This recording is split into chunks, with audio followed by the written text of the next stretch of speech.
మొన్నటి జరిగినటువంటి 2 తెలుగు రాష్ట్రాల్లో సంచలనం సృష్టించినటువంటి అఘోరి కేసు అయితే ఇది ఉందో తను అనేక శుద్ర పూజలొచ్చు, నగ్న పూజలొచ్చు, మీకు నేను అడిగినంత డబ్బు ఇవ్వకపోతే మిమ్మల్ని నాశనం చేస్తాను, ఈ యొక్క పూజ చేసిన తర్వాత ఇంకో పూజ చేయకపోతే మీ కుటుంబం అంతా కూడా సర్వనాశనం అవుతుంది, అరిష్టం అని చెప్పేసి కూడా అనేక బెదిరింపు కాల్స్. ప్లస్ ఇంకొక విషయం ఏంటంటే కరీంనగర్ కొండగట్టు జిల్లాలో ఆ ప్రాంతంలో ఒక మహిళని వివాహం చేసుకొని ఏదో చేతులు నిమిరాడో నా మీద సెక్సువల్ గా అబ్యూజ్మెంట్ చేశారని చెప్పేసి వెళ్ళైన తర్వాత కూడా తను కేసు పెట్టిన విషయంలో తనకు నిన్న బెయిల్ వచ్చింది. బెయిల్ వచ్చిన తర్వాత తను ఇలా రిలీజ్ అవబోతున్నారు. అసలు తననాలా వారనాలా అఘోరి మాతనాలా నాకేం అర్థం కావట్లేదు. ఎందుకంటే అలియా శ్రీనివాస్ ఉన్న తను ఒక ట్రాన్స్జెండర్ గా కొనసాగుతున్నప్పటికీ ఒక వేషం వేసుకొని తిరిగినటువంటి పరిస్థితి. మరి నిజంగా తను బయటికి వస్తే మళ్ళీ ఈ హడావిడి అంతా కూడా మీడియా కావచ్చు, సోషల్ మీడియా కావచ్చు, హడావిడి ఎలా ఉండబోతుంది మేడం? యాజ్ యూజువల్ మళ్ళీ వెళ్ళి కమ్మేస్తారు మొత్తం. ఓకే, ఇక ఆయన ఊపిరాడదు అనమాట. ఇక ఆయనకు కూడా కావాల్సింది అదే కదా, అతను కావాలి. తర్వాత మళ్ళీ ఏదో పెద్ద తన గొప్పదనము నిజాయితీ నిరూపించుకోవాలని ప్రయత్నంలోనే ఉంటాడు. ఆబ్వియస్లీ అతను అబ్బాయే, జస్ట్ అదేదో యాక్సిడెంట్ అయింది కాబట్టి ఆ పార్ట్ రిమూవ్ చేశారు అని చెప్తున్నారు. కావాలని కూడా ఆయన అది రిమూవ్ చేయించుకుని ఆపరేషన్ చేయించుకున్నాడని కూడా మనకి సరిగ్గా లేదు విషయం, సాక్ష్యాలు లేవు. ఏదో ఒక సందర్భంలో యాక్సిడెంట్ లో అట్లా జరిగిందని చెప్తున్నారు. సో అతను అబ్బాయే అని చెప్తున్నారు. అబ్బాయి కాబట్టి అబ్బాయి ఫీలింగ్స్ ఉన్నాయి కాబట్టి శ్రీవర్షిని పెళ్లి చేసుకున్నానంటున్నాడు, ముద్దులు పెడుతున్నాడు. అదేదో ఆ రోజు చెప్పాడు కదా, ఈరోజు మా శోభనము చాలా చెప్పాడు. అంటే నిజంగా అబ్బాయి కాకపోతే అలా చెప్పడం. అన్ని కూడా అబ్బాయి ఫీలింగ్సే ఉన్నాయి, అబ్బాయి మాటలే ఉన్నాయి, ఎక్స్ప్రెషన్స్ కూడా అలాగే మనం చూసాం కదా. అదో మాటలు అయితే చాలా జెంటిల్మెన్ లాగా మాట్లాడుతున్నాడు. కాకపోతే మీరన్నట్టు పూజలు, ఈ పూజలు చేయిస్తాను, మీకు అనుకున్నది అవుతుంది, మీకు ఇల్లు లేకపోతే ఇల్లు వస్తుంది, అప్పులు ఉంటే అప్పులు పోతాయి, ఇలా చెప్పి ఏదో ఒక అఘోరి కాబట్టి చాలా స్వచ్ఛంగా జెన్యూన్ గా పూజలు చేస్తాడు, మోసం ఉండదు అని చెప్పి వీళ్ళతో పూజలు చేయించుకున్న పెద్ద మనుషులు ఉన్నారు. మరి వాళ్ళు లక్షల్లో ఇస్తారు కదా. ఇచ్చినప్పుడు ఇది ఒకటే కాదు, దీని కంటిన్యూషన్ పూజలు ఉంటాయి అని చెప్పి వేరే కూడా చేయించటము, చేయించకపోతే మీకు అట్లయితుంది ఇట్లయితుంది అని భయపెడితే ఎవరైనా భయపడతారు కదా. దేవుడు అంటేనే ఒక నమ్మకం, సగం చేసి వదిలేస్తే మనకు పాపం పట్టుకుంటుంది, భయపడతారు. అంటే పాప భీతితోనే ఉంటాడు మనిషి. పాప భీతి లేకపోతే ఈ దేశం, సమాజం, ప్రపంచం ముందుకు పోదు. ఎప్పుడో ఇంకా ఇంకా ఇంకా ముందు ఎప్పుడో సర్వనాశనం అవుతుండేది. సో అలా చెప్పి తను అంటే నమ్మకం మీద కొట్టడం అన్నమాట, విశ్వాసం మీద. అంటే అంటారు కదా మజ్బూరికా ఫాయిదా ఉఠా, అట్లా చేసి సంపాదించాడు. ఇది ఒక క్రైమ్ అయితే మరి ఆ అమ్మాయిల్ని మోసం చేయడం అనేక రకాలుగా. చివరికి శ్రీవర్షిని కూడా కొంచెం మాయ చేసే ఆమెను తీసుకొని వెళ్ళిపోయాడు. వాళ్ళ పేరెంట్స్ ఎంత గొడవ చేసి ఏడ్చారు, మొత్తుకున్నారు మా అమ్మాయిని మాకేమని. అక్కడ ఆ పిల్ల కూడా మరి అట్లానే మాయలో పడింది, వెళ్ళిపోయింది. ఇప్పుడు బయటకు వచ్చిన తర్వాత మళ్ళీ దాన్ని నమ్మబలుకుతాడు. ఆల్రెడీ మనకు జైల్లో అక్కడ ఉండి కూడా మనకు వచ్చినాయి కొన్ని స్టేట్మెంట్స్, ఇలా చెప్పాడు అలా చెప్పాడు అని చెప్పి. ఇప్పుడు కూడా అదే భావంతో ఉంటాడు. నేను సమాజ శ్రేయస్సు ఏంటంటే సనాతన ధర్మాన్ని కాపాడుతాను, ఇంకా ఏంటి చెప్తాడు అతను, ఇలాంటి మాటలన్నీ చెప్తూ ఉంటాడు. నేను పూజలు చేస్తాను, నేను శివుణ్ణి ఏందో పేర్లు చెప్పుకుంటాడు ఆయన.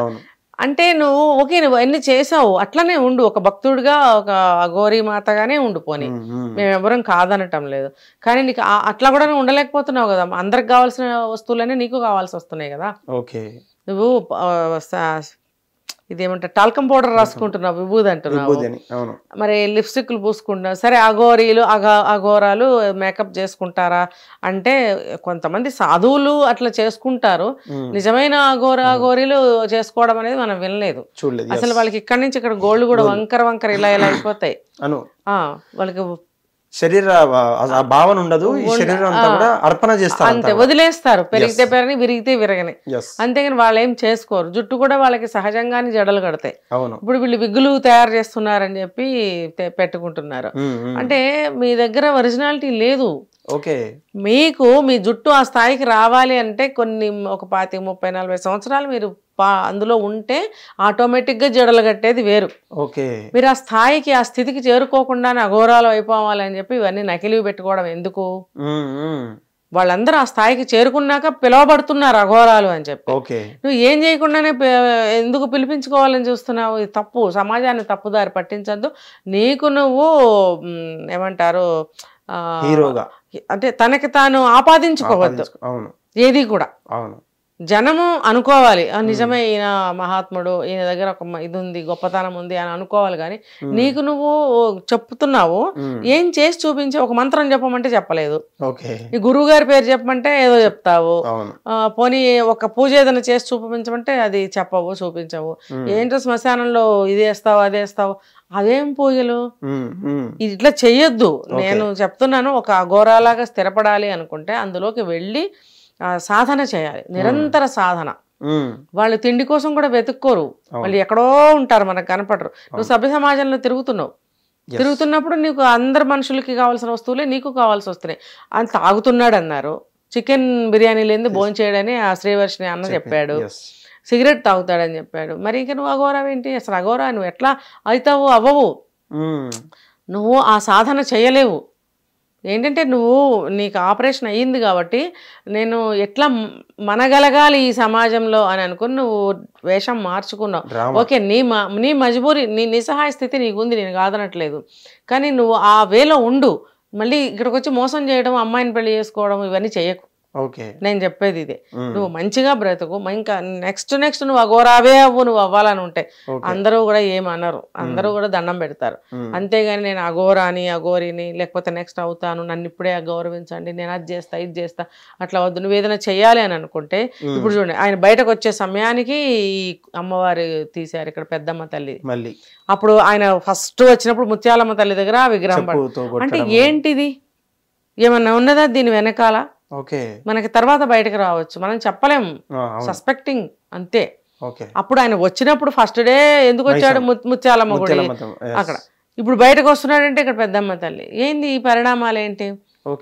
ఇప్పుడు మనం గవర్నమెంట్ అనుకుంటున్నాము, మనకి ఇంకా అది కూడా పర్టికులర్ కన్ఫర్మ్ ఏం లేదు. ఏదైనా ఉండొచ్చు. అదే మన కాలమే చెప్తుంది కొన్ని విషయాలు. కొంచెం కాలం గడిచే కొద్దీ చెప్తుంది. ఇప్పుడు ఆమె బయటకు వస్తుంది, అఘోరా బయటకు వస్తాడు, వచ్చి ఆయన ఏం చెప్తాడో విందాం.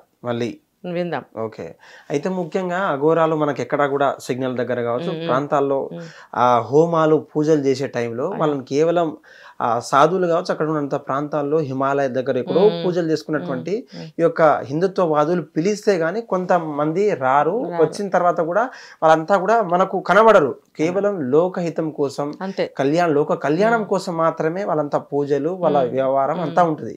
తనకు కారు, అన్ని ఫెసిలిటీస్, ఎక్కడ పడితే అక్కడ డీజిల్, ఆ ఫెసిలిటీస్ అంతా, హోటల్ కావచ్చు, అక్కడ ఐఫోను, ఆ కెమెరాలు, ఆ షూటింగ్లు, ఎక్కడ పడితే అక్కడ జూమ్ కాల్స్, అంత సోషల్ మీడియాలో.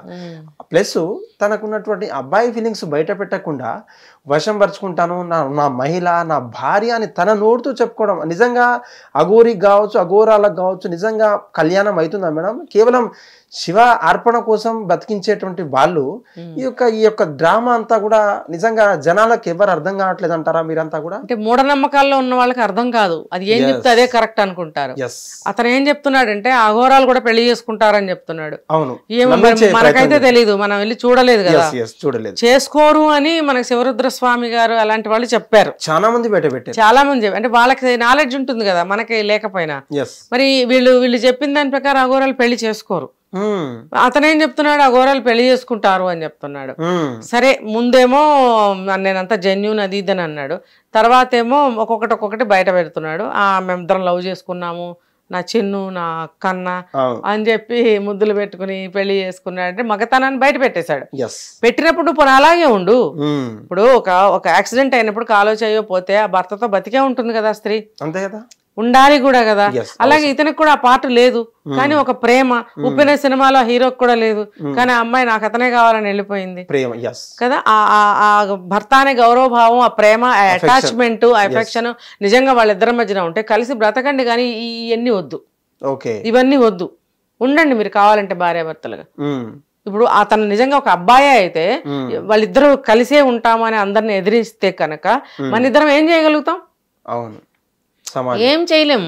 పెళ్లి తర్వాత ఏదన్నా ఒక పార్ట్ పోతే ఏం చేస్తారు, భార్య అయినా భర్త అయినా? అంతే కదా. ఇప్పుడు అట్లా ఇష్టపడ్డాం కాబట్టి మేము ఇద్దరం కలిసి కాపురం చేసుకుంటాం అంటే చేసుకోండి, కానీ వేషాలు ఎందుకు? ఈ విషయాలని తీసేయండి. ఏదన్నా ఒక మేలుగా నువ్వు చదువుకుంటే ఏదైనా అప్లై చేయ ఉద్యోగానికి, నువ్వు చదువుకోకపోతే నువ్వు చేయగలిగిన పనిని చేయి, మగాడివే కదా. ఆమె చదువుకుంది, ఏదైనా ఉద్యోగం చేయగలిగితే చేస్తుంది. ఇద్దరు కలిసి ఉద్యోగాలు చేసుకుని బ్రతకండి. ఎక్కడికన్నా వెళ్ళి, మీరు ఇక్కడ ఉండలేకపోతే ఎక్కడికన్నా వెళ్ళి బ్రతకండి, ఉండగలిగితే ఇక్కడే బ్రతకండి. యాజ్ ఏ మేల్ నిన్ను ఎవరేమన్నారు, కానీ నువ్వు అనవసరంగా నువ్వు చెప్పుకుంటున్నావు నేను అది నేను ఇదే అని. నువ్వు ఉన్నది ఉన్నట్టు చెప్పుకుంటే నీకు ఏ గోల లేదు. ఓకే, అయితే కేవలం వాళ్ళ ఇంట్లో కూడా కొన్ని ప్రత్యేక పూజలు పేర్లతోనే ఎంటర్ అయినటువంటి శ్రీవర్షిని అక్కడే వశపరుచుకొని తనను నా ఒక సిద్ధాంతిగా నేనున్నటువంటి అన్ని విద్యలు శుద్ర పూజలు నేర్పించి నా అంతట స్థానాన్ని తన కలిగిస్తాను, దేశ శోభ కోసం లోక కళ్యాణం కోసం తనని మారుస్తానని చెప్పేసి నమ్మబలికినటువంటి తను ఎక్కడో చీకటి గదిలో 4 గోడల మధ్య ఎక్కడో ఉజ్జయిని మహంకాళి అక్కడ ఉన్నటువంటి ఫామ్ హౌస్ లో మధ్యప్రదేశ్ మహారాష్ట్ర ప్రాంతంలో పెళ్లి చేసుకొని దాదాపు 3-4 సార్లు పెళ్లి చేసుకొని మరి మీడియాలకు లీకులు ఇవ్వడము, ఆడియో టేపులు ఇవ్వడము, ఇంటర్వ్యూలు ఇవ్వడం అంతా కూడా వర్షిని కూడా ఒక బీటెక్ గ్రాడ్యుయేట్ అయినటువంటి తను చదువు మధ్యలోనే ఆపేసి ఈ చిల్లర వ్యవహారం అంతా కూడా అసలు వాళ్ళ కన్న తల్లిదండ్రుల మాట వినకుండా కూడా ఆ యొక్క స్థితిగతులు ఆ యొక్క మనోభావాలకు సంబంధించినటువంటి అమ్మాయి అసలు నిజంగా మెంటలీ పర్ఫెక్టేనా మేడం? మీరు మెంటల్లీ పర్ఫెక్ట్ అంటే పర్వాలేదు, పర్ఫెక్టే, కానీ ఆమెకు ఈ భక్తిలో ఒక నమ్మకం ఏర్పడింది. ఏర్పడడం అంటే ఏంటంటే ఇప్పుడు ఎలా చెప్పాలి, ఆమెకు చదువుకుంది, అలంకారం చేసుకుంటుంది, ఆమెకి సెక్స్ కావాలి, బిర్యానీ కావాలి, అంత మాత్రం చేత నాకు భక్తి లేదా, నాకు ఆ సాధువుని అవ్వాలని ఉంది అన్న నేచర్ నా అబ్జర్వేషన్. ఓకే, నేను కూడా ఒక సాధువుని అవ్వాలి, నేను ఆల్రెడీ ఎక్కడో ఒక సాధన దీక్ష తీసుకున్నాను, ఆ తర్వాత ఈ శ్రీనివాస్ కలిశాడు, కలిసి నాకు అతని దగ్గర నాకు సిద్ధి రాలేదు, నాకు అతను ఏమి నేర్పలేదు, ఇతను నేర్పిస్తానన్నాడు అనేది పక్కన పెడితే ఈ శ్రీనివాస్ కూడా వీళ్ళ ఇంట్లో ఎంటర్ అయ్యి ఏవో పూజలు చేయడము, ఏదో హిప్నటైజ్ చేయడము, మోటివేట్ చేయడం, హిప్నటైజ్ కూడా కాదు మోటివేట్ చేయడము, ఏదో చిన్న చిన్న ట్రిక్స్, చిన్న చిన్న శక్తి ఏమన్నా ఉందేమో ఎంతో అంత. ఇప్పుడు అదే పనిగా పూజలు చేస్తుంటే ఏదైనా కొంచెం వాక్కుంటుంది, అలాంటి మాటలతోటి మంత్రముగ్ధులు అంటారు కదా, అట్లా చేసి ఆమెని వశపరుచుకున్నాడు. వశపరుచుకున్న తర్వాత ఆమెకున్న భావాలు ఇంకా బలపడ్డాయి. హౌ అంటే ఇప్పుడు ఇతను నేను దేనికి పనికిరాను అనే కంక్లూజన్కి వచ్చాక ఇందులో దిగుంటాడని మనం అందరం అనుకున్నాం. అనుకున్నప్పుడు ఎట్లా బ్రతకాలి, ఒక మాతాజీలాగా బ్రతకాలి, డబ్బులు వస్తాయి, బ్రతకచ్చు. ఓకే, ఇప్పుడు ఈఎంఐ ఏంటి, నేను కూడా ఒక సాధువులాగా వెళ్ళి ఒక ఏమంటారు, నేను కూడా ఒక ఒక ఫెమిలియర్ పర్సన్ అవ్వాలి, నేను కూడా ఫేమ్ అవ్వాలి, ఇట్లా చెప్తూ సాధువులు మాతాజీలు సాధువులు గురువులు అంటే అట్లా తయారవ్వాలని కోరిక ఉందని చెప్పింది అమ్మాయి. నాకు ఈ భక్తి అంటే ఇష్టం, నేను అందుకే ముందు కూడా గురువు గారి దగ్గరికి వెళ్ళానని చెప్పింది. తనకి ఆ భావాలు ఉన్నాయి, తను కూడా అట్లా అవ్వాలని అనుకుంది. ఉంది కాబట్టి శ్రీనివాస్ అనే అతను కనెక్ట్ అవ్వగలిగాడు, కనెక్ట్ చేసుకోగలిగాడు.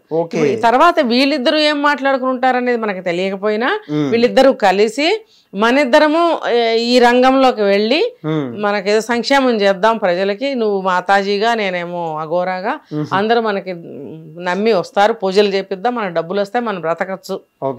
అందులో పెళ్లి పెటాకులు వ్యవహారం అన్ని జరిగాయి. ఆ ఉద్దేశంతో వాళ్ళిద్దరూ కలిశారు. అంటే ఇంతకు మించి కూడా తల్లిదండ్రులు ఉన్నా సరే తెలంగాణ పోలీసులు ఏ పోలీస్ శాఖ చేయనటువంటి సాహసం చేసి ఎక్కడో ఉన్నటువంటి ఇతర రాష్ట్రాల్లో 10-15 మంది పోలీసులు 3-4 బృందాలుగా ఏర్పడి కంప్లీట్ చేవేల పోలీస్ స్టేషన్ పెట్టడము, మన కొండాపూర్ పోలీస్ స్టేషన్ కావచ్చు, చేవేల హైకోర్టులో నిజమైన తర్వాత కూడా 10,000 పూచికతో తనకు వేళ బయటకు వస్తున్నారు. మళ్ళీ శ్రీవర్షిని అనే అమ్మాయి పిలువబడే అమ్మాయి మళ్ళీ వచ్చి చేరుతుందా, లేకపోతే సఖీ కేంద్రంలో తనకున్నటువంటి అంటే కేంద్రంలో మీరు కూడా ఎంతో మందికి మోటివేషనల్ ఇచ్చే ఉంటారు, ఆ ప్రొఫెషనల్లో తనకి ఏం చెప్పి ఉంటారు, చెప్పిన తర్వాత కొన్ని రోజుల తర్వాత కూడా కంప్లీట్ ఫ్యామిలీ దగ్గర ఉండడము, పబ్బుల్లో వీడియోలలో మనకు కనబడము, వాళ్ళ జీవితం సాధారణమైనటువంటి జీవితం గడుపుతుంది. తను మళ్ళీ బయటికి వస్తే వెళ్ళే అవకాశాలు ఏమన్నా, మళ్ళీ ఆ ప్రేమ గురించి అవకాశాలు ఏమైనా ఉన్నాయా మేడం? ఇప్పుడైతే ఆమె హోమ్ అట్మాస్ఫియర్ లో లేదు, తల్లిదండ్రుల దగ్గర లేదు, ఎక్కడో ఉంది కదా సఖీ ఏదో చెప్తున్నారు, అక్కడ ఉన్నప్పుడు వాళ్ళు మోటివేట్ చేస్తారు. ఎందుకంటే అమ్మ నువ్వు చిన్న దానివి, నీకు ఎంతో లైఫ్ ఉంది, ఫ్యూచర్ ఉంది, పెళ్లి చేసుకుని తల్లిదండ్రులకి బాధ కలిగించకుండా నీ జీవితం నాశనం అవ్వకుండా నీకంటూ ఒక లైఫ్ ఉంది, నువ్వు గ్రాడ్యుయేట్ బీటెక్ చదివావు, నువ్వు సంపాదించుకోగలవు, వాడి దగ్గర చదువు లేదు, సంధి లేదు, అదేంటది అసలు మగాడే కాదు. నీకు ఇప్పుడు ఈ ఊపులో ఇదిలో నీకు మంచిగా అనిపిస్తుంది, అంత ఒక ఆదర్శంగా కూడా ఒక గ్రేట్నెస్ గా అనిపించవచ్చు. కానీ కాలం గడిచే కొద్దీ, ఇందాక మీరు అడిగారు ఒక వయసు వచ్చాక, ఒక వయసు వచ్చిన తర్వాత ఇవన్నీ పోతాయి నీకు. ఇవన్నీ పోయి నీకు అనిపిస్తుంది తల్లిదండ్రులు కావాలనిపిస్తుంది, భర్త కావాలనిపిస్తుంది, అందరిలాగా నాకు పిల్లలు కావాలి, సంసారం కావాలనిపించినప్పుడు నీ జీవితం అప్పటికే నాశనం అయిపోయి ఉంటుంది వాటితోటో లేకపోతే ఇంకో రకంగానో. అప్పుడు నాశనం అయిపోయిన జీవితాన్ని నువ్వు తిరిగి తీసుకుని రాలేవు. నిన్నప్పుడు ఎవరన్నా చేసుకోవాలన్నా భయపడతారు, అవునా కదా? అమ్మో ఈ అమ్మాయి మెంటాలిటీ ఏంటో అంతా ఉంటుందో లేదో ఇలా అనుకుంటారు కదా. కాబట్టి ఈ రకంగా వద్దు అని చెప్పి మోటివేట్ చేస్తారు. నేను కూడా ఇప్పుడు అదే చెప్తున్నా, ఎవరికైనా చెప్తాను, అమ్మాయిలకి నేను ఇదే చెప్తా. ఒక 15 సంవత్సరాల అమ్మాయి నా దగ్గరకు వచ్చి ఘోరంగా మాట్లాడింది. ఆ అమ్మాయికి చెప్పి చెప్పి చెప్పి స్టిల్ చెప్తూనే ఉన్నాను, చదువుకుంటుంది, చూడాలి ఆ అమ్మాయి మెంటాలిటీ ఎటు మారుతుంది అనేది. అలా చెప్తూ ఉంటే ఈ ఇయర్కి ఆ ఇయర్ పెద్దదవుతుంది, ఆ ఇయర్కి ఆ ఇయర్ పెద్దదవుతున్నప్పుడు మెంటల్ మెచ్యూరిటీ అనేది పెరుగుతుంది. మొన్న ఉన్న ఆలోచనలు, మొన్న ఉన్న కోరికలు, మొన్న ఉన్న అభిప్రాయాలు రేపు ఉండవు. వై బికాజ్ అంటే ఆ కాలం, ఆ పోయిన సంవత్సరం ఆ కాలం వేరు, ఈ సంవత్సరం కాలం వేరు. ఆ కాలంలో నీ యొక్క మానసిక పరిస్థితి, నీ వయసు ప్రకారం ఆలోచనలు, అభిప్రాయాలు అలా ఉన్నాయి. 1 ఇయర్ దాటిపోయింది. ఇప్పుడు నిన్నటి వరకు ఒక టెక్నాలజీ ఉంది, ఇప్పుడు ఏఐ రాలేదా? మరి ఎవ్రీ డికేడ్కి అన్ని మారుతున్నప్పుడు అలాగే అప్పటికి ఇప్పటికి కాలమాన పరిస్థితులు అంటాం. ఆ కాలానికి ఆ ఏజ్కి నీ మానసిక పరిస్థితి, నీ అభిప్రాయాలు అలా ఉన్నాయి, ఇప్పుడు ఇలా ఉన్నాయి, రేపు మారుతాయి. మారినప్పుడు అప్పుడు నువ్వే ఇప్పుడు నువ్వే మారిపోయావేంటి అంట. ఖచ్చితంగా మారుతారు, మారాలి, అది ప్రకృతి స్వభావం. కావాలని ఎవరు మారరు. ఇప్పుడు మీరు నేను 10 ఏళ్ల క్రితం ఉన్నట్టు ఇప్పుడు లేవు, అవునా కదా? 10 ఏళ్ల క్రితం మీరు ఇంకా చిన్న అబ్బాయి, 10 ఏళ్ల క్రితం నేను ఇప్పుడు కంటే చిన్నదాన్ని. మరి ఒక 10 ఏళ్ల తర్వాత పెద్దవాళ్ళమమ్మా, అప్పుడు 10 ఏళ్ళు చిన్నవాళ్ళం, నెక్స్ట్ వచ్చేది 10 ఏళ్ళు, అంటే 20 ఏళ్ళు పెరుగుతుంది. సో ఆ ప్రభావం అనేది బ్రెయిన్ మీద, మనసు మీద, శరీరం మీద ఖచ్చితంగా పడుతుంది, కాలం మీద అంతకన్నా ఖచ్చితంగా పడుతుంది. సో ఆ కాలాన్ని బట్టి అభిప్రాయాలు మారుతాయి, కాలాన్ని బట్టి పరిస్థితులు మారుతాయి, పరిస్థితులను బట్టి మనిషి మారాలా లేదా? మారినప్పుడు మన ఆలోచనలు మారుతాయి, ఆలోచనల ప్రకారం వెళ్తాం. సో అప్పుడు మనకి ఏదన్నా అనిపిస్తే ఏది జరిగిపోయింది ఇప్పుడు తిరిగి రాదు. కాబట్టి ఖచ్చితంగా మోటివేట్ చేస్తారు, చెయ్యాలి. చేసినప్పుడు ఆ మూర్ఖత్వంలో నుంచి బయటకి రావాలి. ఇప్పుడు 23 ఏళ్ళు అని చెప్పారు, చూస్తూ చూస్తూ ఇప్పుడు ఒక దగ్గర 7-8 నెలలు, అంటే 24 వచ్చాయేమో, బహుశా వస్తాయేమో. ఈ ఏజ్కి నువ్వు నీ మెచ్యూరిటీ ఎంత పెరిగి ఉండాలి, నువ్వు స్థితిగతుల్ని అర్థం చేసుకునే వయసు నీది. నిన్ను పిలిచి ఛానల్ వాళ్ళు అంత పెద్ద ఆయన ఎండిఓ చైర్మన్ దిగొచ్చి నీతో మాట్లాడి నీకు జాబ్ ఇచ్చి నీకు ఐడి కార్డు ఇచ్చి ఇంత చేస్తే నువ్వు ఆయనకి ఎంత బాధ మిగిల్చావు? అలా వచ్చి మాట్లాడతారా అందరితో వాళ్ళు? మరి ఆయన వచ్చి నీకు ఉద్యోగం ఇస్తే నువ్వేం చేసావు? ఎవరికైనా ఉద్యోగాలు వస్తున్నాయా? అసలు వచ్చిన ఉద్యోగాన్ని పిలిచి మరి నీ జీవితం బాగుండాలని ఇస్తే నువ్వు అర్థం చేసుకోకుండా కాలదనుకుని వెళ్ళిపోయావు. రేపొద్దున్న నీ పరిస్థితి అలా ఉంటే ఎవరు చూస్తారు? ఎవరికి కావాలి? ఈ మూర్ఖత్వం, మూర్ఖురాలని చెప్పి వదిలేస్తారు. అప్పుడు నీ జీవితం పాడైతే నువ్వే ఏడుస్తావు. కాబట్టి మోటివేట్ చేసినప్పుడు నువ్వు మోటివేట్ అవ్వాలి. ఆ వయసు ఉంది తనకి, ఆ జ్ఞానం ఉండాలి, లేకపోతే భగవంతుడు కూడా బాగు చేయలేడు. హిట్ టీవీ యాప్, ఇందులో short news, live news, entertainment shows, movies, digital magazines తో పాటు మీ జిల్లా వార్తలను కూడా ఫ్రీగా చూడొచ్చు. ఇంకెందుకు ఆలస్యం, వెంటనే హిట్ టీవీ యాప్ ని డౌన్లోడ్ చేసుకుని ఫ్రీగా ఎంటర్టైన్మెంట్ పొందండి. Hit TV app, hit TV app, please download hit TV app. Hit TV app ని ఫ్రీగా డౌన్లోడ్ చేసుకుని ఎంజాయ్ చేయండి. మీకు నచ్చిన ఎంటర్టైన్మెంట్ కోసం హిట్ టీవీ యాప్ ని ఫ్రీగా డౌన్లోడ్ చేసుకుని ఎంజాయ్ చేయండి. హిట్ టీవీ యాప్ ని డౌన్లోడ్ చేసుకుని ఆస్వాదించండి, ఆశీర్వదించండి. ఇంతమంది సెలబ్రిటీలు హిట్ టీవీ యాప్ ని డౌన్లోడ్ చేసుకోండి అని చెప్తున్నారంటే ఎంత మంచి యాప్ ఆలోచించండి. అమెరికా అమెరికా అమెరికా అమెరికాలో చదవాలనుకునే వాళ్ళకి విశ్వసనీయమైన పేరు మన శౌర్య కన్సల్టెన్సీ. UK లో 1 year masters, UK లో 1 year masters, 2 years work permit up to 5 years visa. Contact Saurya Consultancy. Contact 89851 89851.